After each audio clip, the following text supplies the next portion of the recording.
ça. Il avait aussi fait ses plans avec sa pote par rapport à Coco. Il s'est dit, si je me mets avec elle, j'aurai la notoriété, j'aurai tout ce que je veux, la gloire et tout. Donc ça, lorsque c'est passé, ils se sont rencontrés et tout ça, les choses sont parties très vite, hein. Francis Vemba, à cette époque-là aussi, il était en couple.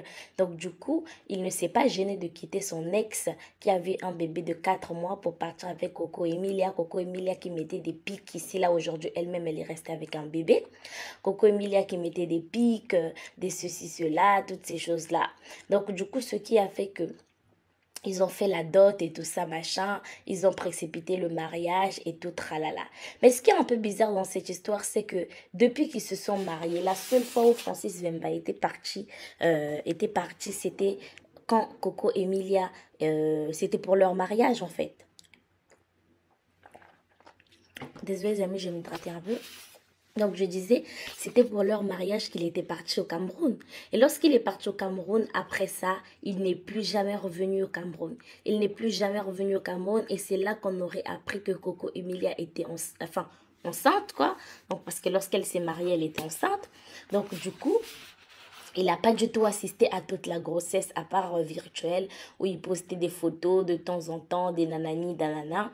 Et après, ce qui s'est passé, c'est que pour l'accouchement, Coco Emilia, vu qu'elle avait une interdiction, apparemment, Alex Gilly, elle avait une interdiction de venir en France. Donc, ce qui a fait qu'ils se sont vus au Maroc. Ils se sont vus au Maroc, elle a accouché là-bas, le papa a assisté. Mais tout ça, c'était pour sauver les apparences parce que ça allait déjà mal entre eux. Ça allait mal parce que lorsque Coco Emilia s'est engagée avec Francis Vemba, lorsqu'elle est devenue sa femme, ils ont fait communauté des biens. C'est là maintenant que Coco Emilia a su qui était l'homme. C'est là qu'elle a su qui était l'homme parce que l'homme n'avait même pas la possibilité de pouvoir se payer un ticket pour venir au Cameroun, pour venir la voir pendant qu'elle était enceinte, ceci, cela, alors que c'était lui qui se pavanait partout à Monaco, qui faisait le tour de la France.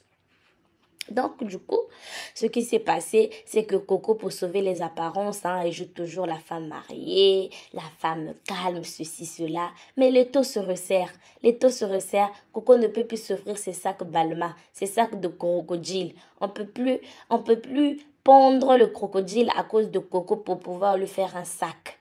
Pour manger, là, ça devient compliqué. On sauve les apparences. On va sortir les dents Pérignon. On va sortir les ruinards. Mais les ruinards en question qu'on sortait tous les jours, tous les week-ends, ça sort maintenant tous les 2, 3 mois. Coco a dit, hé, pardon, moi, je ne suis pas habituée à cette vie. Moi, la pauvreté, je ne connais pas. Moi, je connais seulement quand je snap, quand je frime, quand je suis cela. Donc, du coup, ce qui a fait que ça battait de l'aile jusqu'à ce que Africa A1. Pour ceux qui ne connaissent pas Africa A1, Africa A1 est une personne qui a toujours été en conflit avec Coco Emilia.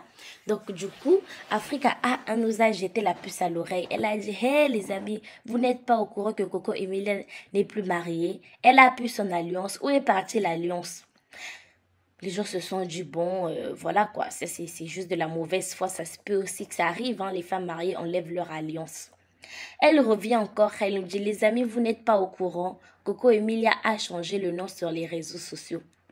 Les gens peuvent partir comme ça dire, hé, cette affaire est sérieuse, qu'est-ce qui se passe? Mais vu que Coco Emilia ne se positionne pas, les gens ne parlent pas aussi.